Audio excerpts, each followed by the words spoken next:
All right. Hello and welcome to this episode where we're going to talk about HOCD, or sometimes referred to as homosexual OCD or gay OCD. And I thought, as the new shift into doing these lives, thought we'd start with a nice just non-controversial topic, right?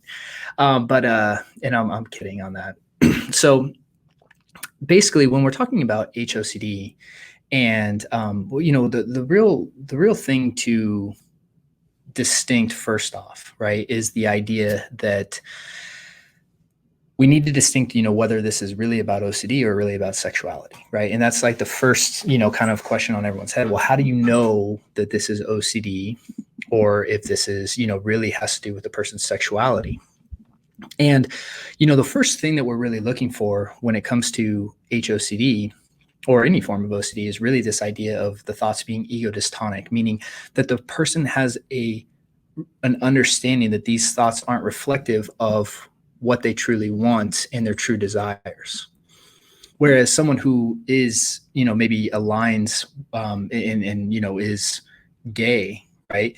The thoughts about being with a person of the same sex is ego syntonic, right? It aligns with, like they know it's what they want. It's what actually causes them arousal. Whereas the intrusive thoughts are generally repulsive or disgusting, for that individual, right? Because they don't reflect their true desires, right? It doesn't have anything to do with the person being homophobic or anything like that. It just has to do with, it's not reflective of what they really want.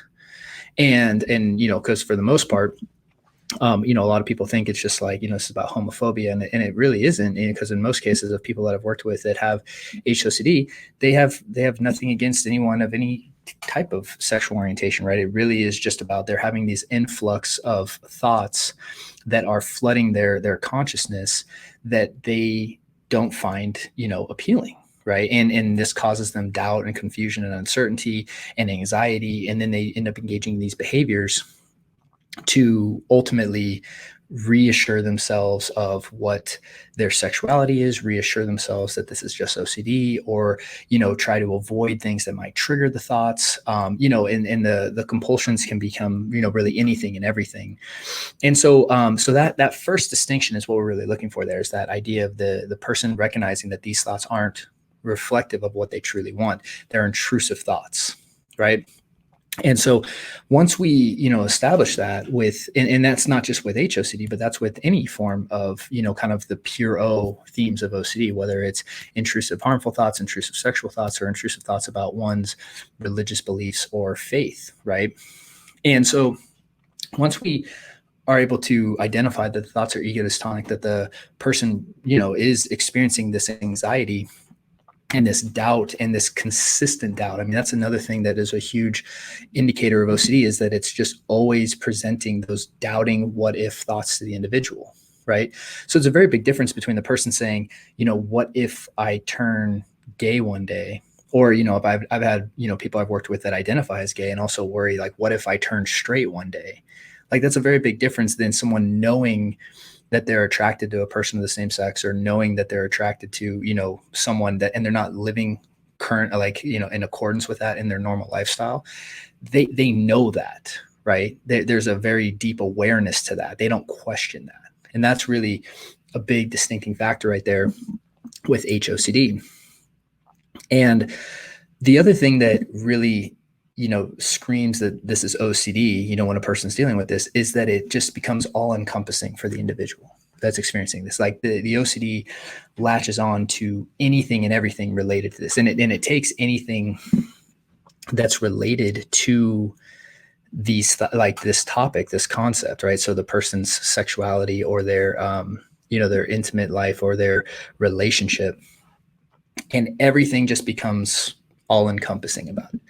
So what do I mean by that? Well, someone with HOCD, they might do things like, they might be afraid to go to the gym, right? Because they're going to know, like, they're going to see people who are the same sex or gender as them, right? They might be afraid to go to the mall just because they might notice people that are attractive, right? They might, they're going to be analyzing every scene of a movie they watch and what does it do to them? Did they get aroused? Did they find that appealing? Do they find that person attractive? And this constant analyzation, right, is what you're going to see with OCD. So the person's just always, questioning, always thinking, always analyzing, always trying to figure this out. But the problem is that the more and more you try to figure this out, the more and more confusion it brings. And this is where it's important to, really assess what the real problem is, because I've seen many times where people will go to, let's say, a traditional talk therapist or a psychoanalysis, and which again has been shown to be ineffective in the treatment of OCD. And that's why it's important to understand if this really is OCD to get the correct treatment, right? When it comes to OCD, what we're doing here is we are breaking the wheel that's going on by eliminating the compulsive behaviors that the person's engaging in. Now, with HOCD and pure O and OCD topics related to these kind of intrusive thoughts, what happens is that the person engages in a lot of mental behaviors, and so this is harder to spot for people that aren't trained in OCD and, the traditional talk therapy, right? Because traditional talk therapy would, the basic idea would be, okay, well, let's just talk to them about their sexuality. And what ends up happening is a therapist actually starts to reassure the person a lot. And the therapist actually becomes a form of reassurance. The therapist actually becomes a compulsion. And so And it's very difficult to understand this, because the person just keeps coming back with the same questions, and the therapist just usually keeps going to the same, hey, well, I already told you this. We already talked about this, right? And just answering the same questions again and again and again and again. And so when you're dealing with HOCD, usually everyone that you've gone to, for help is pretty quick to ascertain or dissect the idea that it's like, no, doesn't have to do with sexuality. Like, this is an anxiety issue, right? Or this is OCD. But then the problem is that the OCD then attacks that, and it's like, well, I'm not sure if this is really OCD. And so they want reassurance on whether it's not, or it's OCD or not. And it just kind of builds and builds and builds and builds. And so when we understand first the intrusive thoughts, we understand them as ego dystonic, and we understand how it becomes all encompassing for the individual. And we understand that it starts to just bleed into their everyday life, right? That's the other thing, is that when the OCD cycle really grows and develops, it becomes to the point where the person has a very difficult time functioning in just everyday life, because the OCD is just going so fast in their mind, and the anxiety levels are reaching these really high points, to the point where they have a really difficult time at work. They might have to leave work. They might have to go on sick leave. They might quit their job. School or whatever it is becomes too much for them, because, like I said, as the very nature of OCD is, it starts to latch on to everything in your environment. So essentially their environment becomes one huge trigger, and like spinning each thing as and to become a potential trigger. And so, to give you an example, I remember one time I worked with this young guy, and he was, had HOCD. And when he would walk around, he would evaluate both men and women, right, to see if he was attracted, as evidence, right? And this was a big compulsive behavior. And as to point out here, this was all happening just in his mind, right? It was like all the compulsive behavior was happening right in his mind. So it was this quick evaluation, like, am I attracted to her? Am I attracted to him? And so when he would see a woman, and let's say he wasn't attracted to her, or he found something that he didn't, particularly like about her, that was then evidence that, oh, you see, that means that, you're gay. Or he would look at a guy and then find something, like he said, oh, that guy has nice hair. Oh, let's see, why'd you notice that? What does that mean about you? And every single person he saw became a point of evaluation, right? A compulsion he was doing, which reinforced it to the point where it was just difficult for him to just walk into, the grocery store, or to just go about everyday life. And that's where you start to really notice the difference between someone who maybe is in the closet about their sexual orientation versus someone who has HOCD, right? It just becomes all encompassing. So then the question becomes, okay, well, what do we do about that? How do we recover? How do we treat that? And the very first step is obviously identifying, hey, this is OCD, because like I said, so many times people are looking for these answers in the wrong places. people with scrupulosity, it's very common when they're having obsessions and fears related to their faith that they're going to go to their, religious institution, the church, or talk to their priest or pastor. And the problem is that priest or pastor then becomes their reassurance. And this happens a lot with, intrusive thoughts related to sexual orientation or, or even the pedophilia, OCD, stuff like that, is that the person, has these thoughts that are, they perceive to be like, totally against their natures and what they want. And then therefore they seek reassurance at their religious institution. And then usually that actually serves as a huge compulsion sometimes for people here, right? So once we understand it's OCD, then it's about understanding the components of OCD, right? The 4 components are the obsession, right? The thought that the person has, the anxiety or the fear and the doubt, the uncertainty, and then the compulsive behavior that the person engages in. In this case, it might be, like I said, anything from seeking reassurance to avoiding triggers, to checking, to mentally scanning, to rumination, to trying to figure it out, all the mental behaviors as well. And then anything they're doing to try to control the situation. And those are really what you're looking for with the compulsions. And anything that produces relief in that person's mind actually serves to reinforce the intrusive thought as a danger. So your mind keeps producing the thought, and then you become more anxious, and then you have to do the behaviors more. And this loop begins to build. So we're really looking for those 4 components there.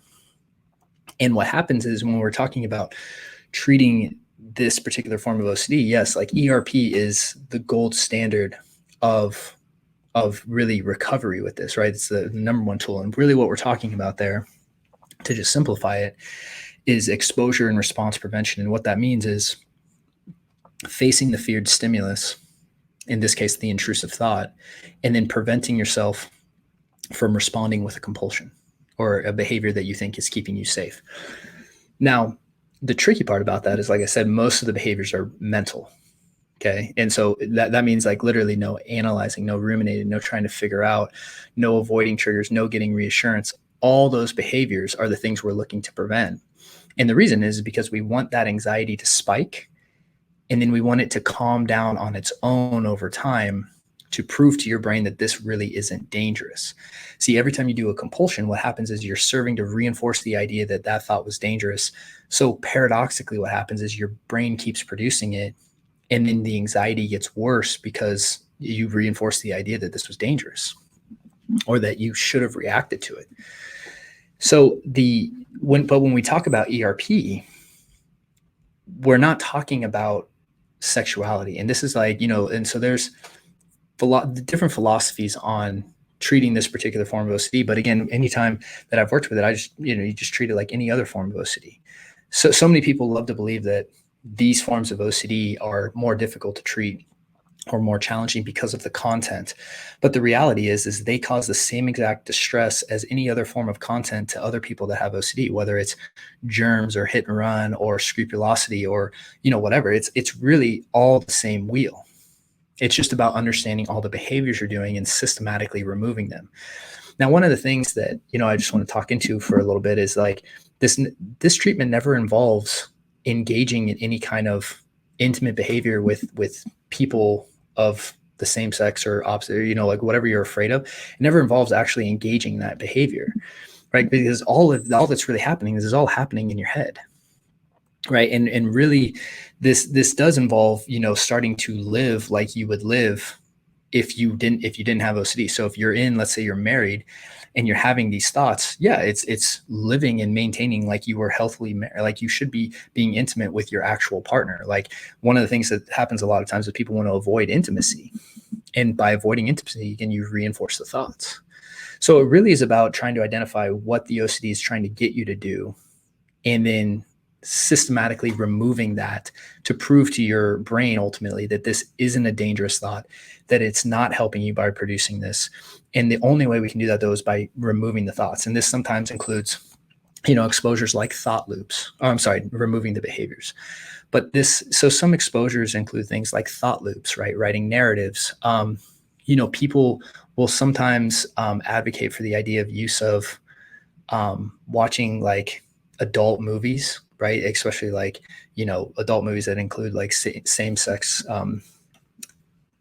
intimacy or, whatever you want to call it. But the problem with that is that it usually serves as a form of reassurance, and I actually don't personally support the use of that in this particular exposure, because it generally just causes the person to feel reassured because they watch it and they don't, nothing happened. They don't usually find it arousing. And that serves to reassure. So by doing the exposure, really it's almost creating a form of reassurance. And that's usually what I've seen from people that have tried that as an exposure. But again, the idea here is that we're not trying to get rid of the thoughts, and we're not trying to get rid of the anxiety. The whole goal here is to get rid of the behaviors that you're doing that are reinforcing this loop. That is the goal of treatment. And the goal is really to move to this idea of the unknown. So whenever I'm working with someone who has this form of OCD, with HOCD or gay OCD, whatever you want to call it, because sometimes it could literally be straight OCD, right? The person's worrying like whether or not they are straight. And even though they've maybe have been in a same sex relationship for years, right? It's like, well, what if I turn straight, right? And they might have images of, the opposite sex. So really, this is about kind of sexual orientation OCD. And I don't really like the term gay OCD, because this can work, and flip flop either way. But really, the goal is to get to the person to the point where they aren't trying to find the answer. And that really is to move to the gray area. And this is really with any form of OCD, right? Is that the person is operating from this belief that if I am certain about this one thing, if I have certainty about that I won't get this disease, or that I won't turn gay, or that I won't go to hell, or that I won't do this terrible thing, or lose control and jump off a bridge one day, or, fill in the blank, whatever it is. If I don't do that, and if I have absolute certainty, then I'll be okay. But really what this is about is showing them that they're okay without that certainty. And doing that through the exposure and response prevention process is the most effective way to really help break that belief that's driving all of this fear. So hopefully that makes sense. And again, if you've found this helpful and you're looking for more resources over at restoredminds.com, we have some links down in the notes below. I mean, please head over there. We have a free training you can start with, as well as we have our group and individual coaching programs, and our online resources for you to support you on this journey, because this is not something that you need to be doing alone. In fact, I would highly encourage you not to be going on this recovery process alone, because of how, like I said, all-encompassing and confusing it can be.